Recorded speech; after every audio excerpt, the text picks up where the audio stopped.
yàrá ẹ̀rọ yìí òun ni ìwọ Ìpẹ́ọlá àti ọkọ tó bá fẹ́ fẹ́ ó jọ wà fún ọjọ́ méjì. èmi ní yàrá ẹ̀rọ fọjọ́ méjì.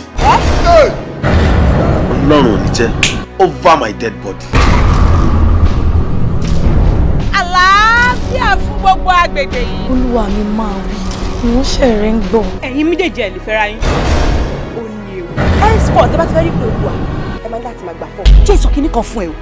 Kò kí n ṣe gbogbo nǹkan tí ojú bá rí lẹ́nu sọ o. Tọ́lọ́ bá ti lè kó mi yọ nínú ilé. Èmi àti ẹ̀ wo mi dáadáa àjọ ṣe ọ̀rẹ́ mọ́. This thing is a free gift from God. Ẹ ń gbowó lọ́wọ́ wa tàbá fẹ́ rí Ìpẹ́ọlá. Bẹ́ẹ̀ni burúkú sọ̀rọ̀ járe. Mi ò tiẹ̀ rí sí gbogbo rádaràdà tẹ̀ ń ṣe ìṣá.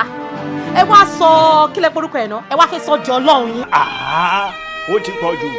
Irú àbùkù bàtàbàtàwó ló fi kàn ọ́. Ègbé ni fún ẹni tí àkòrán tó ń jẹ. Fọláṣadé Akínbọ̀.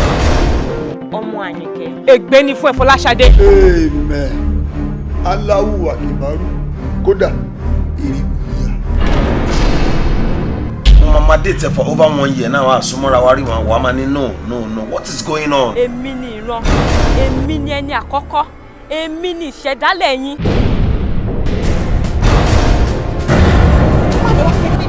máa ṣẹlẹ̀ ló tún fẹ́ máa ṣẹlẹ̀ báyìí bọ̀ lọ. mo ti miss mi gan.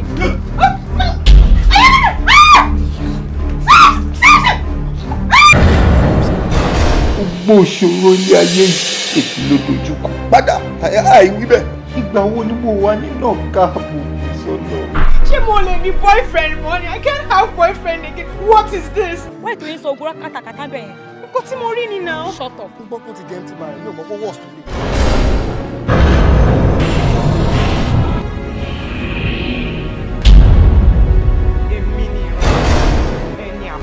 Èmi ni ìṣẹ̀dálẹ̀ yín kí ló ti ẹ̀ gbàgbé ètò.